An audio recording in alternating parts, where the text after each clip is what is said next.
الحمد لله الذي نحمده ونستعينه ونستغفره ونؤمن به ونتوكل عليه ونعوذ بالله من شرور أنفسنا ومن سيئات أعمالنا من يهده الله فلا مضل له ومن يضلل فلا هادي له ونشهد أن لا إله إلا الله وحده لا شريك له ونشهد أن محمدا عبد الله ورسوله أرسله الله تعالى بالهدى ودين الحق ليظهره على الدين كله وكفى بالله شهيدا وصلى الله عليه وسلم تسليما كثيرا أما بعد فإن أصدق الحديث كتاب الله وخير الهدي هدي محمد صلى الله عليه وسلم وإن شر الأمور محدثاتها وإن كل محدثة بدعة وكل بدعة ضلالة وكل ضلالة في النار. قال الله عز وجل في كتابه الكريم بعد أن أقول أعوذ بالله من الشيطان الرجيم: يا أيها الناس قد جاءتكم موعظة من ربكم وشفاء لما في الصدور وهدى ورحمة للمؤمنين قل بفضل الله وبرحمته فبذلك فليفرحوا هو خير مما يجمعون. رب اشرح لي صدري ويسر لي أمري واحلل عقدة من لساني يفقهوا قولي. اللهم ثبتنا عند الموت بلا إله إلا الله. اللهم اجعلنا من الذين آمنوا وعملوا الصالحات وتواصوا بالحق وتواصوا بالصبر آمين يا رب العالمين. Today is the second installment of a series of khutbahs I intend to give on the source of happiness. Where does happiness come from? Last week I introduced the topic by discussing some things about ayah number 58 of Surah Yunus. We're going to work our way backwards and look at some things from the same surah, but ayah number 57, where Allah Azza wa Jalla actually describes the components that one needs in their life to get to a place where they're actually genuinely happy. Bear in mind that the Quran gave a different definition for things that we use conventionally. So for example, success, right? So we have in life, doesn't matter what culture you and I come from, even doesn't matter for most people what religion they come from, they have similar ideas of what success means. A good career is success, a good education is success, a good financial situation is success, health is success. These are things that we associate with success. Similarly, we have similar definitions of happiness, similar definitions of enjoyment. Human nature is similar, right? So it's not just because we belong to the religion of Islam and somebody else is a Hindu, or somebody else is a Christian, or somebody else is an atheist, doesn't mean that their ideas or their emotions towards happiness, towards success, towards sadness, towards triumph and difficulty are different. In fact, Allah said, we're all created in the same kind of struggle. Right? So the same trials that fall on you and me are the same kind of trials that fall on anybody else. Doesn't matter what their religion is, right? But what does the Quran do in addition? So we have this common human experience, but what Allah does is He offers us an additional insight, additional wisdom that could only come from Him about some of these things that we take for granted, like for example, success. You and I have a definition like every other human being of success, but Allah adds something to that definition that only a believer has. So now everybody else can see success the same way, and maybe a percent of that is true for us too, but there's something else that's been added that redefines it for us. Same thing with loss. Same thing with, in fact, happiness. And that's actually one of the things we're trying to accomplish in this attempt at contemplating ayahs number 57 and 58 of Surah Yunus, is that Allah is in fact talking about happiness. فَبِذَلِكَ فَلْيَفْرَحُوا. Because of that, they should be filled with joy. They should be overly happy. They should be overjoyed. So Allah is talking about happiness. But He's talking about it from a point of view that only, at the end of the day, there's a dimension of it that only a believer can truly understand and experience. So what that does then for us is something really interesting. There's a kind of happiness that other human beings can't even imagine. Like it doesn't exist for them. It only exists for us. There are other kinds of happiness. They can go to Six Flags and go on a ride and feel happy. We can do that too, right? There are elements of happiness that we have in common with everybody else. But there is a dimension of happiness that is unlocked in the Quran that if you meet these pieces, if you have these pieces of the puzzle in your life, that you'll experience a kind of divine happiness that is not accessible to other human beings. And that's what we're trying to get to, that real, true, missing component of happiness. Because at the end of the day, it's easy to say, well, I know a lot of non-Muslims, they seem happy too. They're happy, and that's true, they can be happy. They can be, but there's a side of it that they don't even know exists. And that's the side that we're trying to unlock. Okay? And in fact, this one side of it affects all the other dimensions of happiness too. It affects all of them. So here's where we want to begin. Surah Yunus, long surah, and I said this is towards the end of, towards really the thick of the surah. The beginning of it, there are two major debates that are happening that the Quran has revealed. The Prophet is actually engaged in a very intense back and forth with people who don't believe in it. And there are two major subjects. One, whether or not the Quran is made up by a human being, or is it from Allah or not? Okay, so is it muftaran? Is it made up? Or is it the word of Muhammad sallallahu alaihi wasallam, or is it actually revelation? And why is this such a hard thing to accept? Because one of the claims in the Quran is very difficult for them to accept, and that is the claim of judgment that is coming, the claim of the afterlife that is coming. There's a life that's coming after this death. This is one of the big reasons for them to think that these words that are coming are just a fantasy. They're just this crazy story. There's no reason to believe it. And the debate about that, why should you believe this is the word of Allah? And why should you believe that there's an afterlife that's definitely on its way? That's the conversation that's been happening in Surah Yunus up until now. So we're talking about ayah number 57. This is what's been happening from the beginning all the way to 56. Okay? Now, that's important to know because now this conversation is happening with those who are aggressive against the Quran. They already have an opinion towards the Quran that it's nonsense to them. It doesn't make any sense. It's a lie to them. It's a propaganda to them. It's the enemy's word to them. So there's an ideological conflict that's being talked about. And then Allah takes a pause from that conflict and turns to the rest of society. So this is really important because, the loudest people in the world, they can get on media and get into debates, right? And the majority of the people are silently watching. They're just silently watching a debate. And the majority of the people are not this way or that way. They're just watching the show.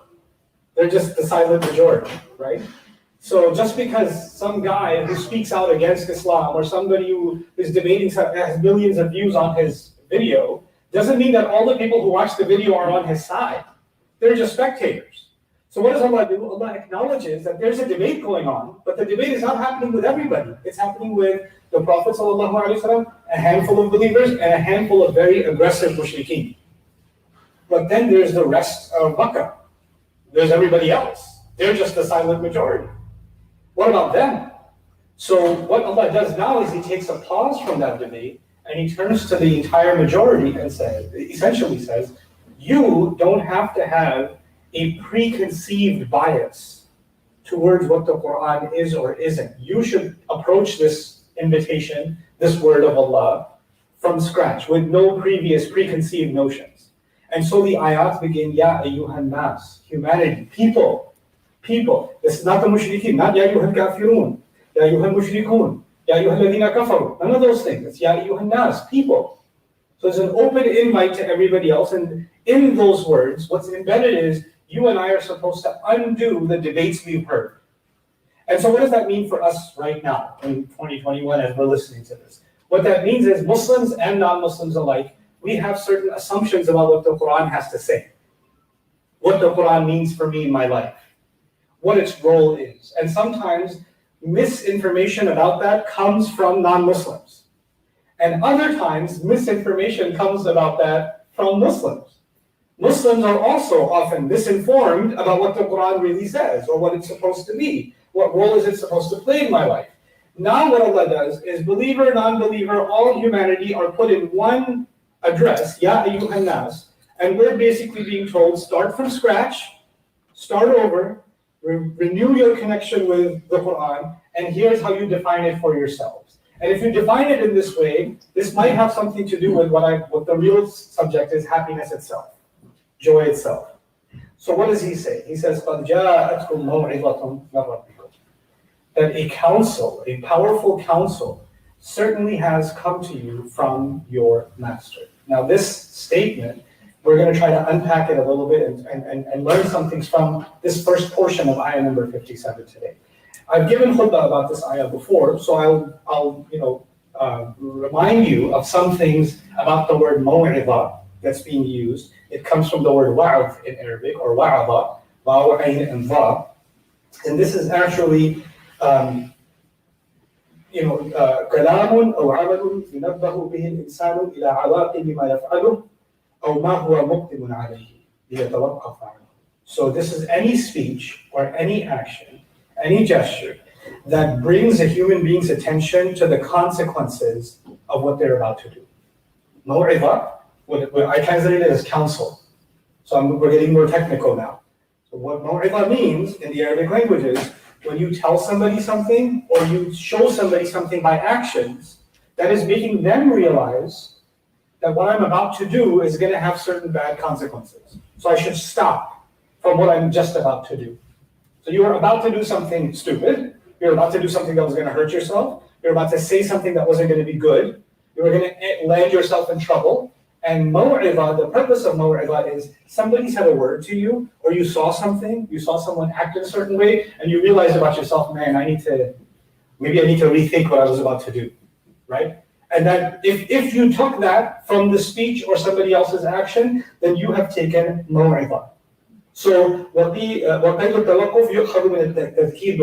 so it's essentially the kind of speech where you're not just telling someone do this and don't do this. You're trying to help somebody understand, if you do this, then here are the bad consequences that might come to you. Or if you do this good thing instead, here are the good things that might come your way, right? So, often when we want somebody to do something or not do something, we just say, do this, don't do this, like with kids. Do this, don't do it. And the most annoying question kids ask is, but why? Why can't I do it? Why can't I, the why question. But why is at the heart of being human. Like you can't really stop yourself from doing something if you don't understand why should I stop. You're really not going to commit yourself to do something until you really understand why should I do this. And a lot of what we do in life is hard. It's hard work. And a lot of things we should stop from, like bad food, tastes really good. Right? It just tastes really good.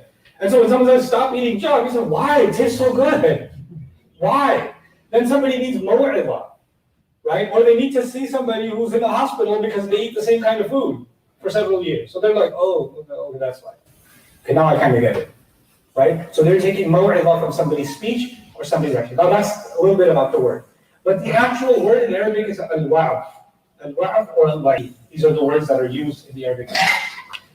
But Allah chose instead to use the word maw'idha with a meme in the beginning. This is not a self class, but I will tell you that this form of the word is used. This meme, this Muslim meme it's called. It's done to take a word and make it feel a lot heavier. So if this was being translated as the word counsel or advice or a sense of consequences, then it would have to be all capital and bold. And the font size might have to be a little bit bigger because maw'idha is with the meme in the beginning and a tamabut at the end. It's mubarak, right? So it's very serious.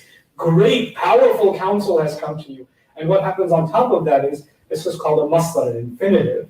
And the infinitives in the Arabic language should typically come with al in the beginning. So قَدْ جَاءَتْكُمُ الْمَوْعِظَةُ الْمَوْعِظَةُ. But Allah did not reveal the al here. There's no al, it's munawwan, it's maw'idhatun. What that tanween is unexpected. And what that does for English audiences is it makes it grand. So it's grand for several reasons. It's as if Allah is saying, if I was trying to translate that in English, counsel, do you understand? Counsel, advice has come to you from your master. Like it's not a small word. It's not being said in a small way. And then appreciate the other side of this. The word ja'a, which means to come. Like إِذَا جَاءَ نَصْرُ اللَّهِ وَالْفَتْحِ, you might be familiar with the word, right? Well, counsel, the idea of the verb to come or to arrive is actually a metaphor. It's a figure of speech. It's not literal. Because advice doesn't come to you. A person comes to you, right? An advisor comes to you, right? And it's actually a metaphor for balagha, to reach. Like, you know how they say the news has reached me? The news reached me? So, well, first let's understand the difference between advice has reached me and advice has come to me. Let's understand the difference between those. You know what can reach you? The air can reach you. A sound can reach you. Two people are arguing down the street and you're walking by and their argument reached your ear, which means it wasn't meant for you, but it still reached you anyway. You understand? News can spread The intention wasn't that the news was meant for you, but it reached you anyway. You overheard. So reaching can happen by accident. But when something comes to you, you know what that implies? It was directly meant for you. It was specific for you. So not only is this counsel remarkable, it's grand, it's a huge deal, but it specifically came for you. قَدْ جَاءَتْكُمْ مَوْعِظَةٌ. It came to all of you. Then there's the other side of it, which is ata versus ja. Ata also means to come. So if we read in the ayah, قَدْ أَتَتْكُمْ مَوْعِظَةٌ مِّن رَبِّكُمْ, as opposed to قَدْ جَاءَتْكُمْ مَوْعِظَةٌ مِّن رَبِّكُمْ, which is what Allah revealed. Ata is used if I just came home, أَتَيْتُ الْبَيْتِ. I came home. But if I came from a long distance, and it was a really difficult journey, then جِئْتُ الْبَيْتِ in classical Arabic. It's actually, it involves mashaqqa, it's hard work. It's not an easy thing. What Allah is indicating there is not only is this very powerful advice, not only is this specific to me, but it came from a long distance. It came from the heavens all the way to you specifically, a special package for you. You know how people get excited when they see an Amazon package at their door? Then they say, oh, it's for dad. Oh. Like they want to see their name, like, Did mine come? Like a package just for you, you know? And then the more you had to wait for something because it came from a longer distance, it's being shipped from China or somewhere, and it came with lots of stickers on it. Now you're more excited because it came from a longer distance. What Allah has done for humanity here is, people, all of you listen up. A really beautiful bit, powerful bit of advice, grand advice, has come all the way just for you. Okay, fine. That's, we got this far. But then there's the other component to this, which is counsel itself. I told you the technical definition is when you make somebody aware of the consequences of what they're doing, right? That's not always a comfortable thing to hear. Like if your friend told you, bro, come on, stop doing that. Then you don't want to be their friend anymore. Like, excuse me, I thought we were friends. Why are you talking to me like this? Why are you always correcting me? Why are you pointing that out? And if family tries to correct you, can you stop? You starting again? It's not Jummah. You don't have to give me a khutbah right now. Like you can get annoyed because somebody's giving you counsel. We don't like getting counsel. We don't like, because when somebody's giving you counsel, what's implicit inside it? What's the kinaya in it? The idea is, I'm heading in the wrong direction. I'm about to do something wrong, or I'm engaged in something wrong. I'm saying something wrong, right? And my behavior has something wrong with it, and somebody's pointing that out. Now, our defense mechanism is when somebody points out that we're doing something wrong, or we could be doing something better, then they are attacking us. And, self-respect, ego, pride, you name it, whatever you want to, who are you to tell me? Have you seen yourself? You want to give me more? Let me give you more. You can flip it around and because you're deflecting. Or you can deflect not only back to the person who's trying to give you advice, you can deflect to somebody else. You're going to tell me what to do? Don't you know there are mass murderers out there that do a lot worse? You can't advise them. I'm the only one left in the universe you left to advise, right? So we're averse. We're allergic to being advised. It doesn't feel good. It feels like being attacked. It feels like being attacked. What's interesting about the word maw'idah is that the word in it contains ma yablughu al-qalb, what reaches into the heart. So it's an advice. It's advice about something that needs to get corrected, something that could be better, but it's said in a way that instead of making you make your guard go up and become offended, it comes in a way that actually hits your heart. Now, how can that happen? How can that possibly happen? The only way that can happen, because naturally we are allergic to advice, is the last portion of this description. Maw'idah has a description in the ayah, and that is mir rabbikum, from your master, from your nurturing master. Rabb has the idea of nurturing in it. Rububiyyah has nurturing in it, meaning someone who wants to see you. Your Rabb is not just someone who owns you. Your Rabb isn't just someone who has authority over you and you're their slave. Your Rabb, Allah, is someone who wants to see you grow, actually wants to see you mature, wants to see you receive more and more gifts. So whenever He gives you some counsel, it's actually for your own benefit. This is a relationship of very serious trust, when you're able to take advice and not be offended by it. Let me give you a scenario. There are athletes that are training for, whatever sport, right? And they have coaches. Athletes have coaches. So a coach can be pretty hard on the athlete. He can say, hey, your posture is no good, or you're doing this wrong. And they can be pretty tough on them.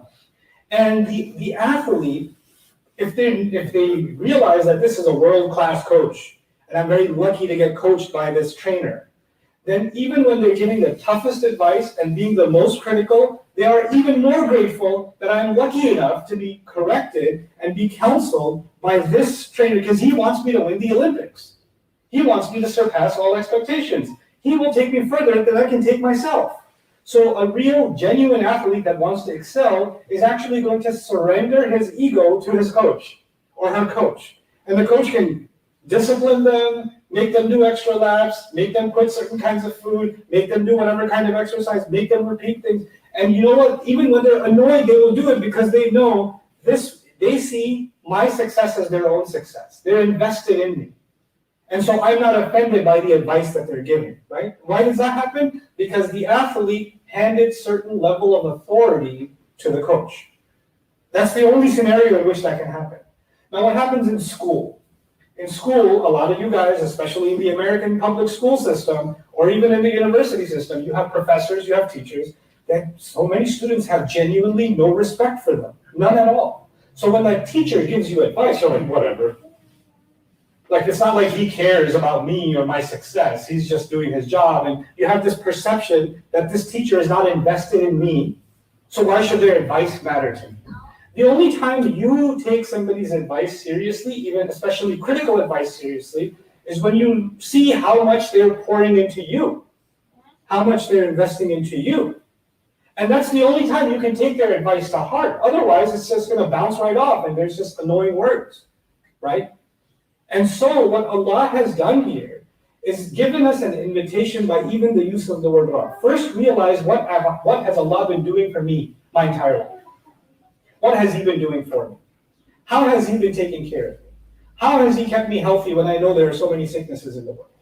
How has He provided for me when there's so much bankruptcy and poverty in the world? You know, how many opportunities has He given me that people smarter than me never even imagined those kinds of opportunities that He gave to me?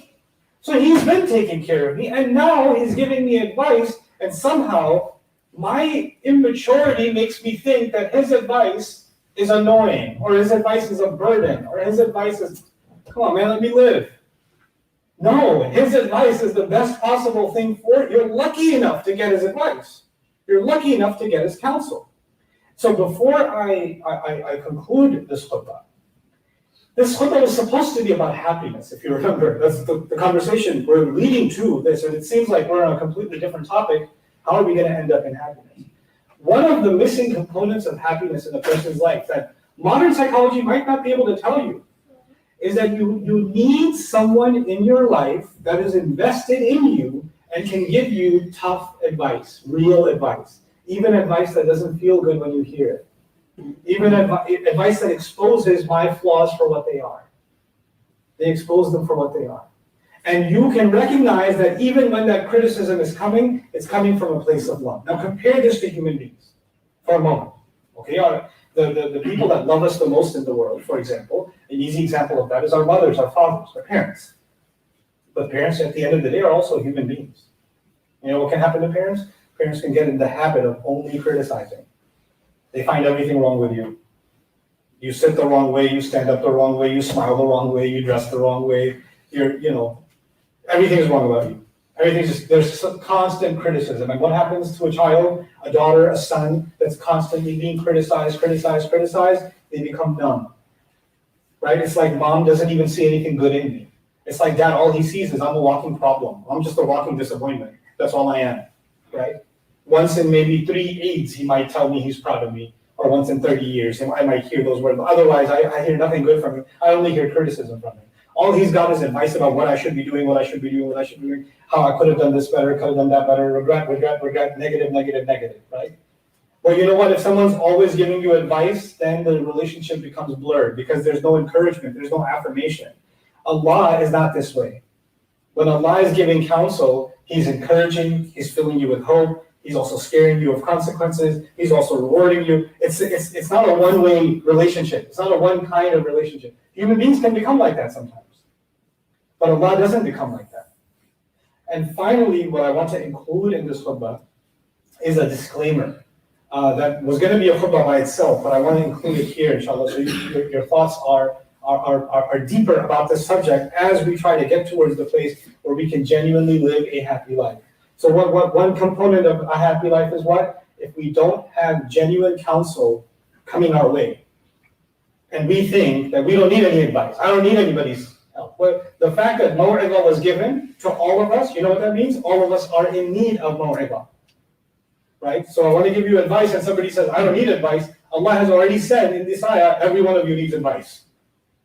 And then nobody's doing okay. Everybody needs it. You and I are all in need of it.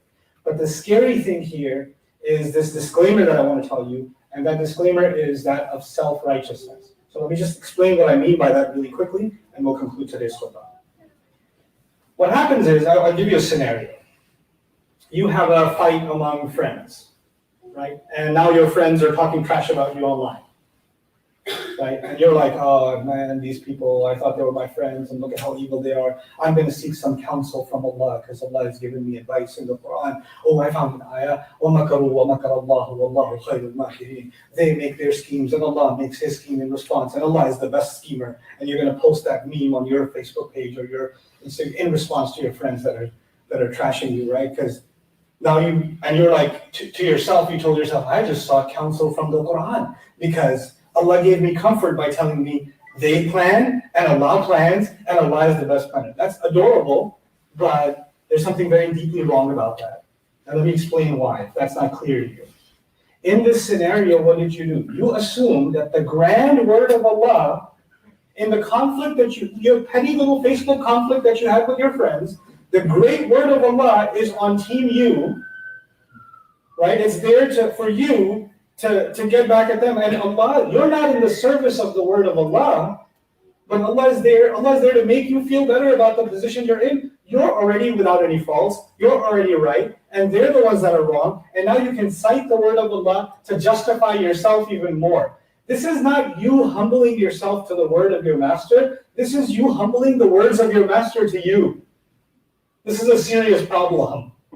So when you take ayat of the Quran or the counsel Allah has given, and instead of actually taking the counsel, you use them as a weapon. You weaponize the word of Allah against somebody else. You weaponize it against somebody else. This is a mockery of the word of Allah. This is not how counsel is taken. And the ayah that we're reading actually protects us from falling into that trap, because Allah says, Ya ayyuhan nasu, qad ja'atkum maw'idatun min rabbikum. Because when you call him your Rabb, you are no longer in a position of using his words the way you want, for your purpose, the way that makes you feel better, to project yourself onto the word of Allah, but actually you and I come to it with an understanding that we are slaves, faulty slaves, and he has given us counsel from a position of supremacy.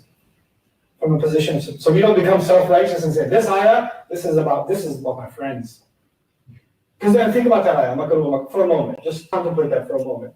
This was about Rasul Sallallahu Alaihi Wasallam trying to spread the word of Allah on earth, spreading the Quran. And in the meantime, the Quraysh are realizing that the Prophet's word is spreading quickly, the Quran is spreading quickly, it's becoming a big problem in Mecca, and they're having late night meetings on how to take care of this problem. Should we get him killed? Should we pay somebody to create new scandals against him? Should we create the allegation that he's a poet or he's stealing this material from somewhere else? How should we undo this spreading of the Quran in Mecca? And they're having late night discussions about this. They're doing good Mecca. And the Prophet ﷺ, on the other side, is not having counter meetings on how to undo their propaganda. He's standing in tahajjud. He's standing there reciting Quran. And so on the one hand is the slave of Allah turning to Allah and sharing his word, and on the other are people that have converged to destroy the word of Allah spreading in the world. And Allah looks at that scenario and says, yes, they're doing that. Don't worry about that. I'll take care of that.